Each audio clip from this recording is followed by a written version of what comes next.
is also an indicator of how much you love WWE. I'm in my locker room one day, kicking it with Kevin, laying John back. Cena's appearance on WWE Raw in Glasgow, Scotland, was more than just a typical segment. It marked a defining moment in the evolving narrative of one of wrestling's most iconic figures. When his music blared through the speakers and his entrance began, the atmosphere in the OVO Hydro Arena surged with energy. The excitement that usually accompanies Cena's arrival, characterized by a mixture of cheers and boos, was undeniably present. But this time something was different. For the first time in years, the crowd greeted him with an overwhelming wave of hostility that echoed throughout the arena. The jeers were deafening, louder than any cheers Cena had ever received. The energy in the building was palpable, as if the entire arena was witnessing a moment of transformation that would change the course of WWE history. A shift in the atmosphere. In years past, John Cena had been a divisive figure in WWE. His signature catchphrases, his relentless never give up mantra, and his ability to energize the crowd were often met with mixed reactions. While younger audiences adored him, the more seasoned and hardcore fans had grown tired of his seemingly omnipresent idealized persona. The "Let's go Cena, Cena sucks" chants had become a staple of WWE events, yet Cena, ever the professional, remained unflinching. However, on this night in Glasgow, there was a marked difference in the energy. It wasn't just the usual playful ribbing from the crowd. This time, Cena was genuinely being confronted by an audience that did not want to cheer for him. Despite this hostility, Cena, ever the seasoned veteran, handled the situation with the poise of a man who had seen it all. He didn't flinch or rush to the ring as he might have in previous years. Instead, he took his time, walking with deliberate steps toward the ring. His usual confident smirk was replaced by something more calculated, more reflective. This was a man who had seen the tides of WWE shift, and he was now stepping into a new role, one that was going to challenge everything the WWE Universe had come to expect of him. The relentless crowd, and Cena's response.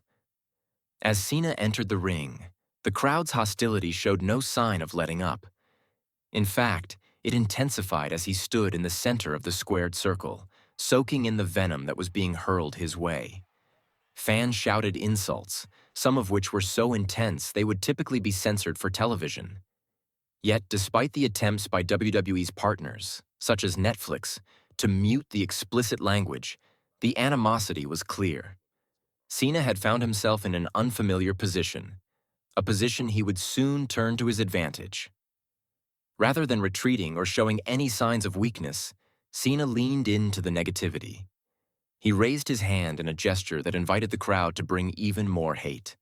It was as though he was feeding off the energy. There was no hint of discomfort, no retreat to the safety of the old, heroic John Cena. Instead, the audience was witnessing a different Cena, one who thrived in the hostile environment, who welcomed the challenge and was ready to use the crowd's disdain as fuel for his next words. When he finally spoke, his words were deliberate, calculated. He addressed the fans, acknowledging their disdain but framing it in a way that made it clear this was all part of his plan. "You're witnessing history," Cena declared, his voice dripping with confidence. "Not just because I'm here, but because this is the beginning of the end of an era." His words hung in the air, the weight of his statement resonating in the arena. The idea of an era coming to an end wasn't new. WWE had gone through such moments before. But this felt different. Cena wasn't just talking about the end of his career. He was talking about something larger, something much more significant. The dismantling of the WWE as fans knew it. Cena's arrogance and shift in character.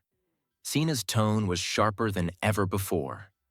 For years, he had been the face of WWE, always promoting the ideals of hard work, perseverance, and humility. He had built his career on these principles, embodying the role of the ultimate babyface who fought for the greater good. But here, in Glasgow, the Cena that fans had grown accustomed to seemed to have vanished. His arrogance was undeniable. There was no hint of the old humility in his voice. Instead, Cena's words carried a new tone, one that suggested he no longer cared about the opinions of the WWE Universe.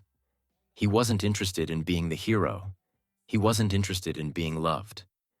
Cena's message was clear. He was going to retire on his own terms, and that meant leaving WWE with the championship he had worked so hard to earn. This declaration wasn't just about winning the championship for Cena. It was about taking control of WWE's future. Cena wasn't just planning his farewell tour. He was looking to reshape the very foundation of the company that had made him a star. His claim that he was going to dismantle WWE as it stood wasn't a casual boast. It was a direct challenge to everything WWE represented. The audience could feel the weight of his words, and as the crowd's disdain continued to intensify, Cena responded with an almost imperceptible smile, acknowledging their anger as if to say, "This is exactly what I wanted." Cena versus Cody Rhodes, a battle of generations. As Cena continued to speak, he shifted his attention to Cody Rhodes, WWE's rising star. He acknowledged Rhodes' journey, his efforts to carve out a legacy, and his attempts to complete the story that had been set in motion by his legendary father, Dusty Rhodes. But Cena's words were laced with condescension. He didn't just dismiss Cody's achievements. He reduced them to nothing more than a man living in the shadow of his father, someone who had fought his way back into WWE only to enter Cena's territory. The arrogance in Cena's voice was palpable. He didn't see Rhodes as a worthy opponent. He saw him as an imposter, someone who had yet to earn his place in the company Cena had helped build. Where was Cody when WWE needed him? Cena scoffed, his voice dripping with disdain. Off playing executive, trying to be a businessman. Cena's words cut deep, painting Rhodes as someone who had abandoned WWE for personal gain only to return when it was convenient for him. Cena's challenge to Rhodes was personal. He wasn't just taking aim at his abilities. He was attacking his place in the WWE hierarchy. The standoff, Cena versus Rhodes. As Cena's tirade continued, the crowd tried to drown him out with louder chants for Rhodes. But Cena remained calm, his confidence unwavering. It wasn't long before Cody's music hit, and the OVO Hydro erupted. The moment Cody entered the ring, the tension in the air was thick. The two men locked eyes, each of them sizing the other up. For a moment, the silence was deafening. Two men at the peak of their careers, ready to clash. It was clear this wasn't just about a match at WrestleMania. It was about something much bigger.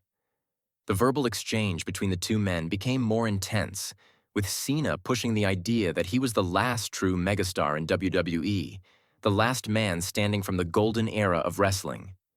Cody, however, countered by stating that Cena's time had passed, that the WWE Universe was ready for a new face, a new hero.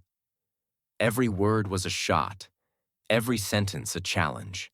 The tension reached its peak, and as Cena lowered his voice, he delivered his final chilling message. The justification for Cena's heel.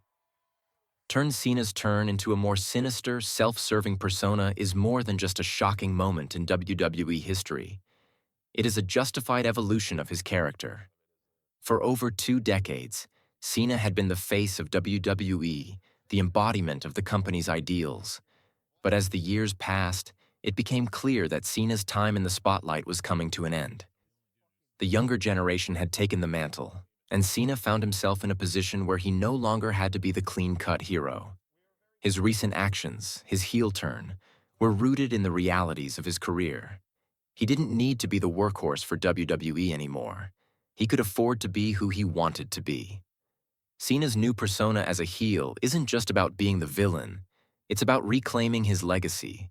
It's about proving that he was never just a figurehead for WWE, but its backbone, its heartbeat. And now, as the world of wrestling has moved on without him, Cena is determined to show that he's still the most important figure in WWE's history. This isn't a traditional heel turn. It's a declaration of Cena's belief that WWE still belongs to him, even if it means tearing it down to rebuild it in his image.